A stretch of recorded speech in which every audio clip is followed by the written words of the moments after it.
Mr. Speaker, I hail from Central Texas, and I'm very, very proud to say that I have the largest military facility in the world in my district, Fort Hood, Texas. And if you're in the Army, you know where Fort Hood is. In fact, I think if you find any 20-year veteran of the Army, you'll find out they've been to Fort Hood, some of them once, twice, 3, 4 times, because it's a huge training post. And it is the great place, as they call it, in Central Texas. The great place had a great disaster happen to us on November 5th of last year, when Major Nadal Hassan attacked and killed 13 soldiers and a babe in the womb and wounded 43 others before 2 courageous police officers were responding to this violence at Fort Hood, came and basically shot the man and brought him down. One of them, a young lady, getting shot in the process, and they got him captured. He's now the subject of much discussion around this House of Representatives. And those, by the way, I don't know if anyone noticed, I was very surprised at the State of the Union to see those 2 officers sitting right up here with the First Lady of the United States. And I was very surprised also that they weren't introduced to the House, but if you notice 2 police officers sitting by Michelle Obama, they weren't introduced at the State of the Union, but those were the 2 officers who responded to Major Hassan when he went on his shooting rampage. We honor them, and the President and the First Lady were honoring them as heroes of the United States, and rightfully so. But I want us to first realize what happened at Fort Hood. And everybody says, oh, come on, I know what happened. Sure, you listen to all the reports. But today I was talking with the mayor of Belton, which is it's actually the county seat of Bell County. Fort Hood sits in 2 counties, Bell and Coryell County. Fort Hood is hundreds of thousands of acres. Then straddles the county line between those 2 great counties. The combined population of those 2 counties is over 300,000 people. So this is a growth area of Texas. And much of that growth that is in the western part of Bell County and the eastern part of Coryell County, that growth is military folks that have retired and come back to live close to Fort Hood, or they are presently serving in the military in some form or fashion, or they got out and went to work for something that is related to the military in Central Texas. We are a military community. We love our soldiers. I would argue that no place on earth does more for the families and soldiers in Fort Hood, Texas. I love to tell the story of being at a Rotary Club meeting back in 03 or 04, I don't remember what it was. But I know that the 4th Infantry Division was deployed overseas from Fort Hood at that time. And it was along about March, maybe somewhere around that time, when I was going to make a talk to that Rotary Club. It's a huge club. It meets in the morning. Hundreds of people were there. And one of the Rotarians got up and said, ladies and gentlemen, I want to remind you, our soldiers are deployed. Baseball season is starting. Our coaches for our Little League, Pony Colt, and other leagues that where our kids play baseball are over fighting a war to protect our freedom. And we need coaches, so it's up to us Rotarians to stand in for those fathers and mothers who are not going to be able to coach their kids. Now, that's a community that thinks outside the box to make sure that the families of these deployed soldiers can live as normal a life as they can while their soldiers are deployed. I wanted to tell you that story, members, because it tells you the heart of the Fort Hood community in an easy story. But when I was visiting with the mayor of Belton today, you don't realize the ramifications of something like what this Major Hassan did. First, we very quickly realized after the shooting and the days and weeks that came after the shooting, that you had a lot of soldiers saying to themselves, wait a minute, this guy wasn't in some other army. This guy was in my army. He was in the same uniform I wear. And he shot my brother and sister soldiers and killed them. And he was targeting soldiers to kill them. Now, that plays upon the psyche of soldiers. Now, let me explain to you how important this is at Fort Hood, Texas. Because we have the 4th Infantry Division deployed out of there, 3 Corps Command is at Fort Hood, and the 1st Cavalry Division, as well as various other organizations. All of these folks have been deployed multiple times. The people that are stationed at Fort Hood are warfighters. And they have been involved in this war since its inception. And they will continue to do their duty, which is a great strain upon their families and a great strain upon these individual soldiers. But they do it because it's the right thing to do, and they know that. These are a great generation. These are heroes, real, true heroes.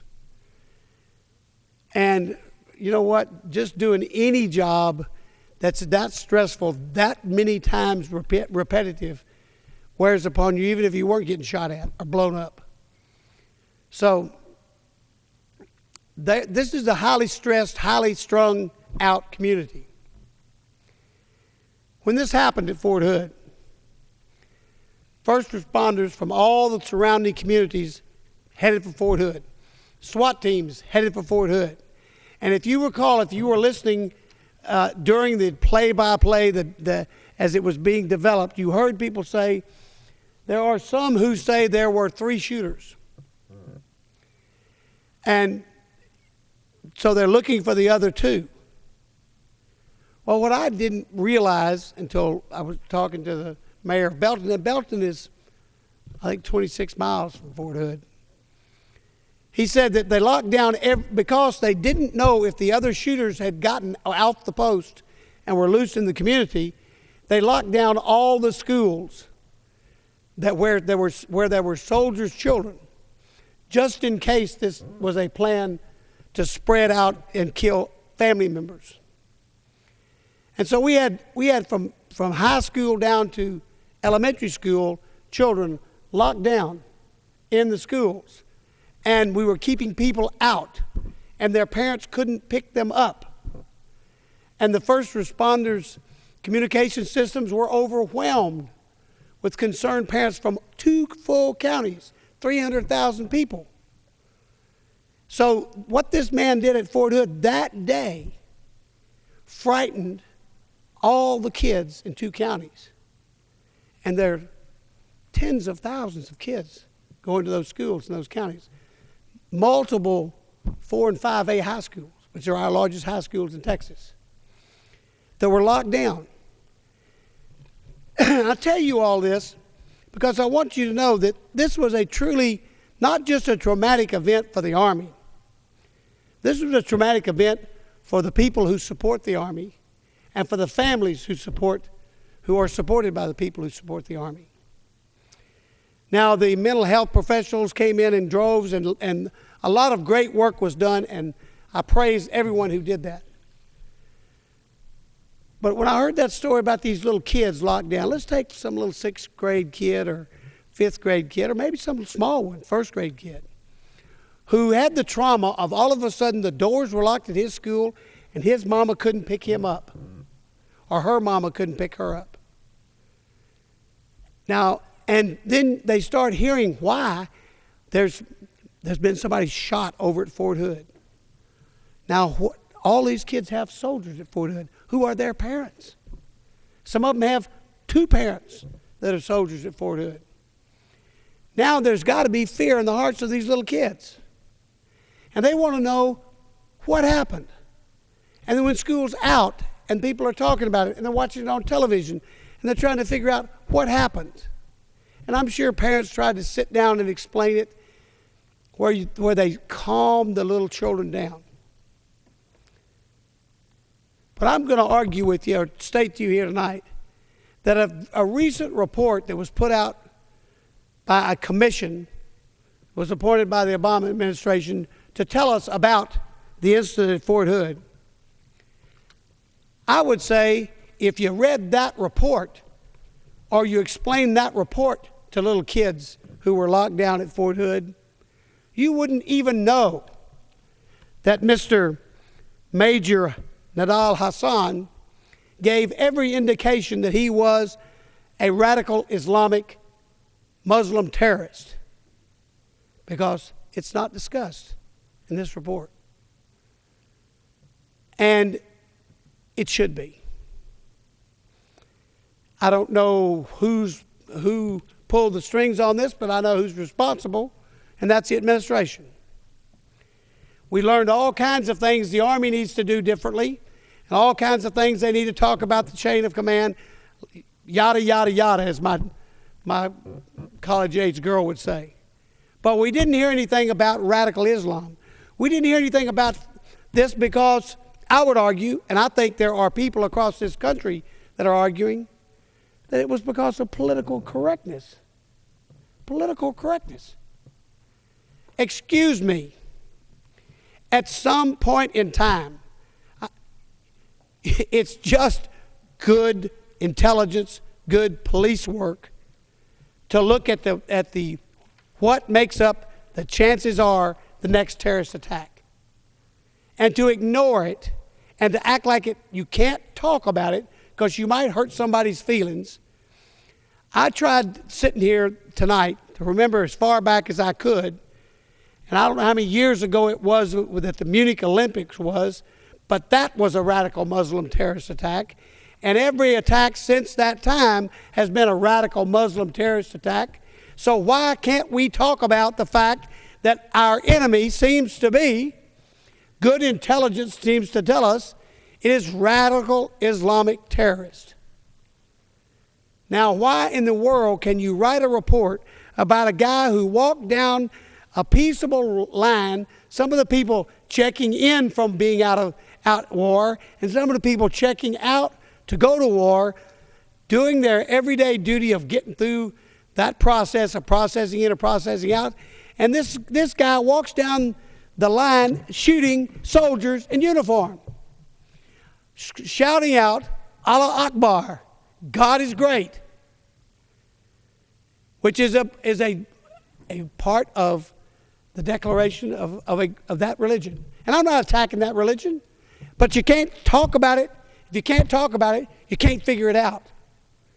And to write a report with this many Americans killed where they should have been safe, and this many Americans wounded where they should have been safe, and not mention the profile of the guy that did the shooting, and to give me the excuse when I ask the question, well, we're afraid it will mess up their murder case. Well, let me tell you, I'll state this again for the record. If you've got a law degree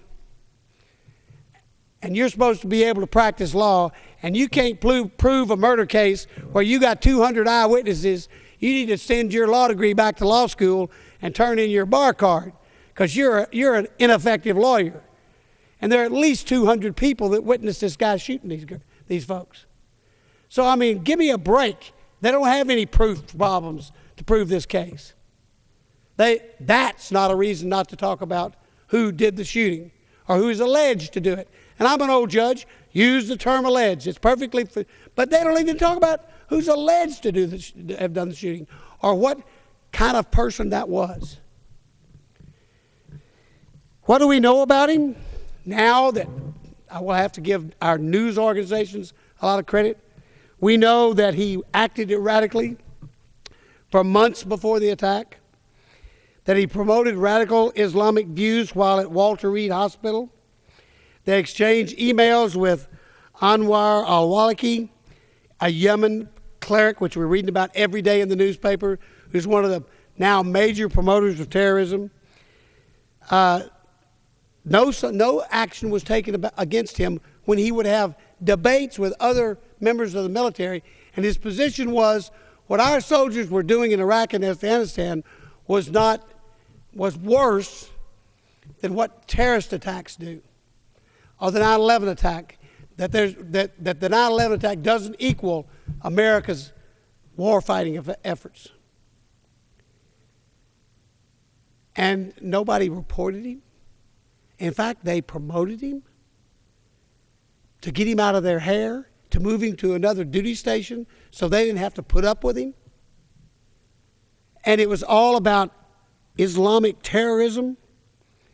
And yet our government writes a report and just fails to mention it. And what's really amazing, really amazing to me, I mean, there are a lot of people pointing a finger at me and say, "Ah, that guy's a right-wing wacko." That's why he'd stand up there, and I won't shy away from the right-wing part of it. I'll shy away from the wacko part. But I do. But I will tell you, who else has raised this question? Kind of interesting. Time magazine has raised the question in an article, Fort Hood Report, Why No Mention of Islam. Now, that's certainly not a famous right-wing radical group. I would call them leaning over pretty hard to the left. And here's another one. You sure wouldn't consider people at the San Francisco Chronicle to be right-wing wackos, but here it is. Political correction on Fort Hood at the Pentagon. And it's about why didn't they talk about who this guy was. So that's one of the things I got up for. And I see I'm joined by one of my dear friends who's always there for me, Phil Gingrey from Georgia. He and I are classmates. He always has something good to say. Doc, I yield whatever time you'd like to use. Judge Carter, thank you. I'm glad to be with you tonight talking about a very, very serious issue. I'll make the light comment before I begin and say that my good friend from Texas is not a right-wing wacko. He's just a regular wacko. I'm a right-wing wacko from Georgia, but Judge Carter is actually not right-wing, nor is he a wacko, Mr. Speaker. What he's talking about tonight is extremely important, and I hope our colleagues on both sides of the aisle are listening. I know that my former colleagues on the House Armed Services Committee listened very carefully ever since this incident occurred.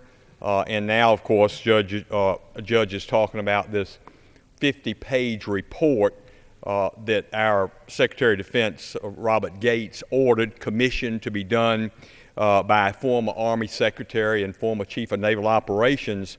And Judge Carter, Mr. Speaker, I think expresses the view of probably most members of the House Armed Services Committee. I can't put words in their mouths, but I've served with them for 6 years. Love being on that committee, led by the great Chairman Ike Skelton and our ranking member Buck McKeon from California. And it's a great committee, and it's a bipartisan committee. It's probably the most bipartisan committee in the entire House of Representatives. I bet that's true on the Senate side as well. But Judge Carter's disappointed in this report, Mr. Speaker, and I'm disappointed in this report. When we heard about this tragedy at Fort Hood in the great state of Texas, at this Army military installation, which really is probably the epitome of the Army military installations. When you think about the Army, you think about Fort Benning, the home of the infantry in my great state of Georgia down in Columbus, and you think about Fort Hood, probably the first two that come to your mind. But we were briefed, all members of the House of Representatives, all 435 of us, had an opportunity to go to a briefing that the military, the people from Fort Hood, commanders, I forget their names, probably good that I don't remember the names because I don't want to use them here tonight, but they were telling us, well, look, we responded correctly. Mr. Speaker, this is exactly what it said. The response to this incident, you would be proud, members of Congress, you would be proud. Everything, we got all the emergency teams in, we locked down, Judge is talking about locking down the schools and all that and making sure the kids were safe and that. And you know, they went on for about 30 minutes describing how the response to this tragic attack where this guy kills 14 and wounds 43 before we were able to take him down. And I want to say, of course, that we salute the heroism that was shown that day at Fort Hood, and I don't know who they were, but Judge Carter probably does, and God bless them for what they did. But my concern at the time was, how do we have ourselves in a situation where anybody that goes nuts, of course, we know that this situation was far more than just an incident of somebody going nuts. And that's the purpose of the hour tonight, and Judge is talking about. But, you know, we should have been able to take this guy out, you would think, after he had shot 3 or 4 people at the most. But that's kind of another story, Mr. Speaker. I was just so concerned that when I heard that briefing shortly after the incident, that it was like the military was telling us, you know, you should be proud of the fact that we responded after the fact. And that's my whole point, Judge, in sharing a little bit of this time with you. It was like locking the barn door after the horse is long gone. And that's what we did. We did a good job of that. But what Judge is talking about here tonight, Mr. Speaker, is that when you have clear evidence that someone is a radical, has become radicalized, and you have this information and you don't share it. And indeed, as was pointed out tonight, Major Hassan was promoted during this time, just right up through the ranks, you know, no holes on his promotion, no concern, because of, yes, I'll say it, political correctness. They did not want to be in a position where, let's say, somebody could lose their job because they were calling out someone, blowing the whistle and saying, this guy is showing signs of Islamic extremism. And we need to connect these dots, and somebody needs to examine this person and let a psychiatrist see him, the psychiatrist, Dr. Hassan. Doctor, you can't treat yourself. You need some help. Well, and I think that what Judge is saying, Mr. Speaker, is that we've got to stop this political correctness nonsense. We did the same thing, I think, in my humble opinion, on Christmas Day with the Undie bomber, when a decision was made after 50 minutes by 1 or 2 FBI agents talking with someone in the Justice Department, and that someone most likely was the Attorney General, Eric Holder, and saying, all right, no, you know, this is not a terrorist. Let's Mirandize this guy. And so he immediately gets lawyered up, as the expression goes, and shuts up on the advice of counsel. We're just, I was reading Judge Carter today, and I yield right back to you here in just a second, but I was looking over the budget. I was looking over the $3.8 trillion budget proposal which the President delivered to Congress on Monday. And in that budget, the line item section in regard to what we have always called, and I think the world has known, the global war on terrorism and the amount of money that we want to fund for that, we call it overseas contingency operations, or some such nonsense like that. Nowhere in that budget, no matter how many hundreds of billions of dollars we need to fight that war, do we call it a war on terror. Oh, God, no. God forbid that we do that, because it's politically incorrect. We don't want to offend anybody. I say call a spade, and that's exactly, Mr. Speaker, what Judge Carter is trying to point out to our colleagues tonight. Make sure people understand, if we are serious about protecting this country, the security of this country, we're going to stop all this nonsense, and we are going to call a spade, and we're going to fight terrorism where we find it. And I yield back to the gentleman protector. Reclaiming my time, we're going to call a terrorist, and say who he is, what he is, where he comes from, what his background is, and if religion has a part in it, what religion has a part in it. And we cannot afford, it's bad police work, if nothing else, to ignore that evidence. What do you tell that kid in Copper's Cove at the high school when he goes, when his dad's deployed and he asked his mom, he said, wasn't this guy a soldier? Yeah, but he was well, I can't say what kind of soldier he was, because we got to be politically correct, but yes, he was a soldier. Then how do I know but my dad's safe with other soldiers? How do I know? That's the kind of thing. Just for a second. Yes. Judge Carter, I don't know whether you pointed out before I got to the floor, but this guy, Major Hassan, was quoted as saying that Sharia law should trump the United States Constitution. Am I correct on that? That's correct. That's correct. You're back. Yeah, and this guy was radicalized. And now we're hearing only from the news sources, not from the people in the administration that should be informing the public about this, but from news sources, we're hearing just how radicalized he was by conversations he's had.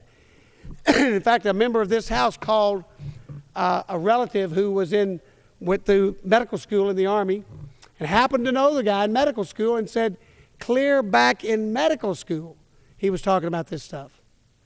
That means we gave him, by the way, we paid for his medical education. And the good doctor from Georgia can tell you that's no small ticket right there. But we took this man and we put him through education, and we educated him all the way through university, medical school, and all of his specialty stuff. The Army paid for that. You did. The taxpayers paid for that. And even then he was talking like this. Why can't we start being honest with ourselves and talk about these people? That's the issue. And, you mentioned the Christmas Day bomber. Our good friend, Dr. Burgess, maybe he doesn't want me to tell you this, but he said, there's a guy that there ought to be the easiest guy in the world to interrogate, because this guy's just set himself on fire in his crotch area. Now, his choice is go back to Yemen and get treated over there, or be treated by the best medical community on earth, as you was pointed out. It wouldn't be hard to say, tell us what you know, and we'll get you the best doctors, best reconstructive surgeons in America, and we are the best. And the guy would be gratefully share, it would seem to me, but not after you've larded him up after an hour. So, once again, though, I would argue we're playing the political correctness game. We wouldn't do the same thing for a regular criminal defendant, I'll tell you that. I'll tell you that. So it's different. And I worry about the fact, and that comment about overseas contingency, if they can't identify the war on terror as a war on terror, then we've got some black and white striped cats that they're welcome to come down to Texas and pet those cats, because they're really skunks. And if you don't want to call them a skunk, call them a pussycat and start playing with them. See what happens to you. Well, that's the same thing happens to terrorists. If you're not going to call them a terrorist and point out what ideology is driving their thinking, then what are you going to do to identify your enemy and defeat your enemy? And if you're not even going to call them an enemy, what are we doing? Judge, You're back. Thank you, Judge, and I want to thank John Carter, Mr. Speaker, for introducing two pieces of legislation. I hope he'll discuss that with our members tonight in regard to both the Whistleblower Protection Enhancement Act, H.R. 4267 is a number of that bill, Mr. Speaker, and then the other one, equally important, the Fort Hood Families Benefits Protection Act, H.R. 4088. And I know Judge Carter, Representative Carter, will talk about that as a great member who is actually co-chairman of the House Army Caucus. So this is a labor of love on the part of this member, Mr. Speaker, and I can understand how upset he must be, as we all are, regarding this 50-page report. Here again, I mean, distinguished co-chairs, the former Army Secretary, the former Chief of Naval Operations, who were charged by our Secretary of Defense, Secretary Gates, in a very timely manner to produce this 50-page report. But, Mr. Speaker, this report, again, there's not a word in there in regard to terrorism, Islamic extremism. I don't know whether they scrubbed it before they did the report, or they scrubbed it after they did the report. But it's so disappointing to see that, you spend all that time saying, well, maybe we need to streamline the way the sergeant talks to the lieutenant, and the lieutenant talks to the captain, and the captain talks to the major, and the majors talk to the colonels and lieutenant colonels, and then finally we get the information to the generals and to the admirals. That's all well and good, but it's almost like a deliberate attempt to miss the point. The point is, as Judge Carter has pointed out, Mr. Speaker, is that we are dealing with an individual, in the case of Major Hassan, that is a terrorist. He has been radicalized. The judge has pointed out that there was information even from his time in the Army medical school that he made radical statements. I mentioned just a second ago that he was quoted as saying that Sharia law should trump our Constitution.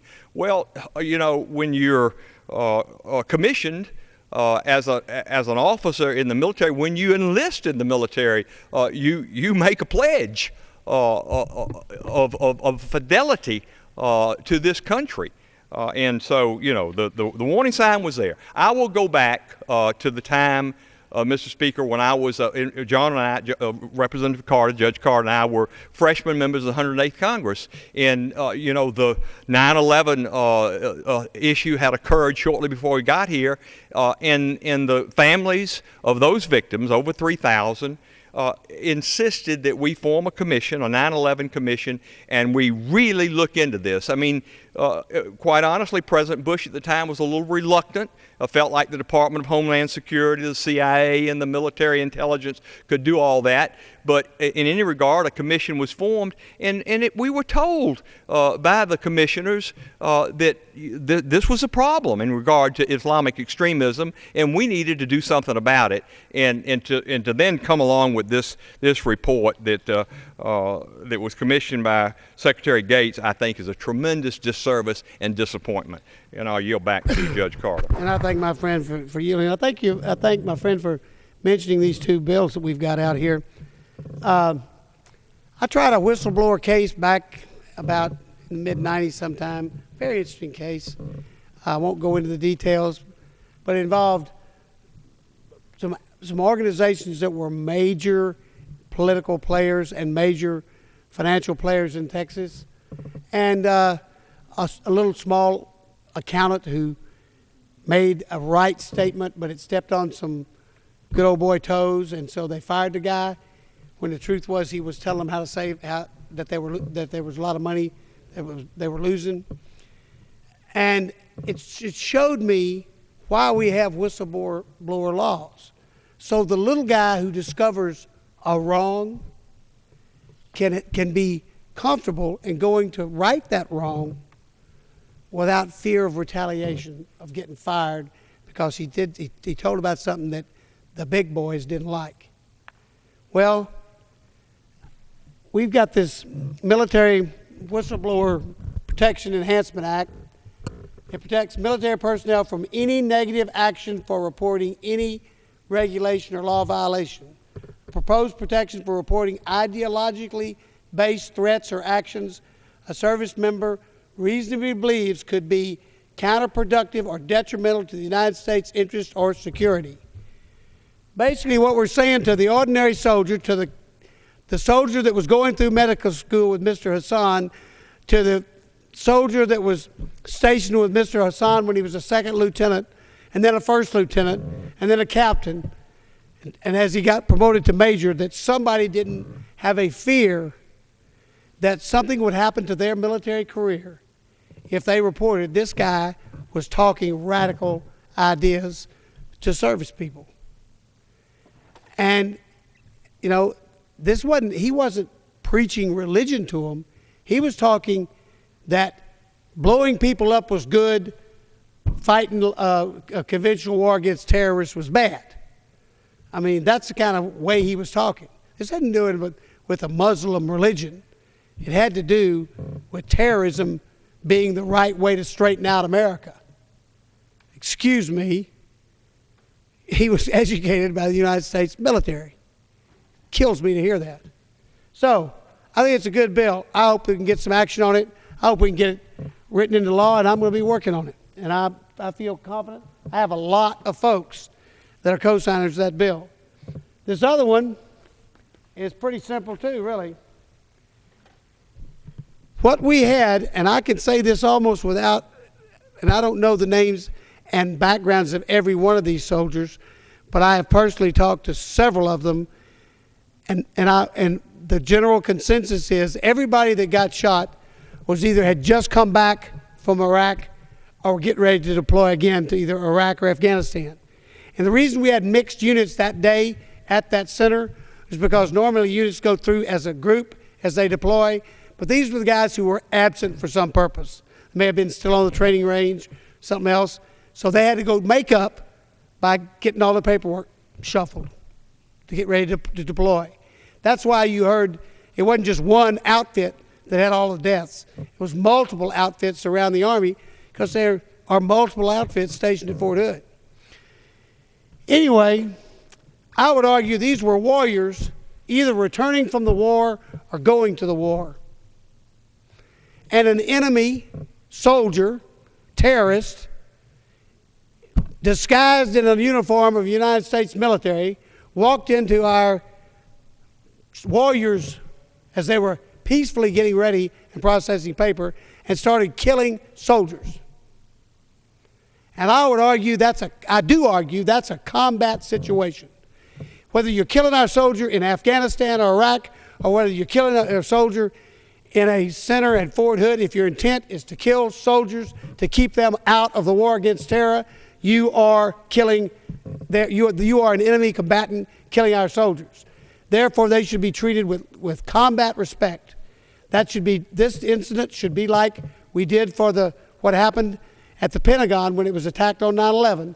We declared that to be an incident in combat in the war on terror, and the people who did heroic acts there received the appropriate medals and the appropriate benefits for being injured or killed in a combat zone. I think Fort Hood and the incident that happened with Major Hassan should be a combat zone, be declared by, I'm trying to do it by statute, but it's been done by act of the Defense Department, and I think it's time for it to be done. There are a lot of Purple Hearts ought to be awarded, at least 43 we know of. There are a lot of folks that should get civilian medals that were civilians that were accidentally wounded in the misfires. And there are benefits that attach to being killed or injured in the combat, and I think these people ought to get it. Just because they just got back from another country, but they got shot in our country by an enemy soldier, I would argue they still ought to be treated as if they were wounded in combat. I yield to my friend. Yield. And I thank, Mr. Speaker, I thank Judge Carter for yielding, and I don't think that the logic of this legislation is a stretch in any way. I'm sitting here listening, Mr. Speaker, I'm listening to my colleague from Texas describe this bill, Fort Hood Families Benefit Protection Act, H.R. 4088. I would think that you ought to get 434 votes, if not 435 in the House of Representatives and 100 in the Senate, Judge, is my opinion, because that Islamic extremist, and as you say, camouflaged in an Army uniform with officer insignia on that uniform, is every bit of a Islamic extremist is those characters in Afghanistan, in Iraq, aided and abetted, I think, by Iran in many instances, that make those improvised explosive devices, that put them in the ground, that detonate them cowardly in a remote fashion, and blow our young men and women to smithereens. And I've had over 30 from my congressional district, the 11th of Georgia, pay the last full measure. And that's what these 14 that were killed in 43 or whatever the number is in Fort Hood. Same thing, exact same thing. And so Judge Carter, Mr. Speaker, I commend him. I think it's absolutely right. They should have a status to ensure full benefits and eligibility for the Purple Heart and a civilian equivalent award for those who were civilians. They were killed not by just some ordinary nut. They were killed by an Islamic extremist in the same fashion that our men and women are being killed in Afghanistan and Iraq. That's exactly right. And reclaiming my time, that once again, and I'm not going to mention who said this, but it was said at the time. And although I understand why it was said, I think it was inappropriate. A statement was made, I certainly hope this incident at Fort Hood doesn't affect the Army's diversity program. Excuse me. We had folks that had risked their lives for our country killed in their own backyard by an Islamic terrorist, and I think it's not the time to be worried about somebody else's feelings might have gotten hurt because we're talking about this guy being an Islamic terrorist. He is. That's a fact. Why can't we talk about it? I've often wondered, I understand people talking about profiling. And what they're talking about is in its ultimate extent that what offends people is situations in our historic past where there's been a shooting on the square. It's been identified it was an African American. Round up all African Americans. Because the profile is African American. And that's where the whole idea of profiling, and you can expand it to American Indian, to Hispanic, to Vietnamese, identifying a whole group as evil because one was bad. And that's bad. And that's not even, and the police will tell you, that's not good police work. But if the shooter is wearing a major's uniform, answers to the name of Hassan, and 200 people can identify him in a lineup for having doing the shooting, then you ought to talk about what the guy looks like, where he comes from, what his background is, and what motivated him to do this, which is a radical religious belief. Bottom line, that's not being politically incorrect. That's being intelligent. I'm sorry. It's just common sense. There's one thing I tell people back in Texas, and I'm sure my friend in Georgia gets frustrated with it too sometimes. Inside this beltway, the thing we lack the most seems to be common sense most of the time. But the average American people know this, and I think the members of this House know that the folks back home know that this is something the administration should have addressed. Secretary Gates ordered it, but he's part of and takes his orders from the Commander-in-Chief, and they should be held responsible for their yielding the truth to political correctness. It's not the right thing to do. It harms those people who fearfully today, as I'm talking, are standing in harm's way on our behalf, on my behalf, on your behalf, on everybody's behalf. They're doing the hard job. There's a movie that's out that really is realistic. I'm going to quote it because I'm not trying to promote movies, but it makes you feel the stress that soldiers have to deal with when they have these explosive devices and having to deal with those explosive devices.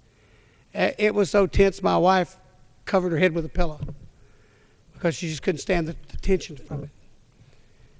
And then you think about it and say, you know, when we eat in the mess hall at Fort Hood with these guys, they go through that every day.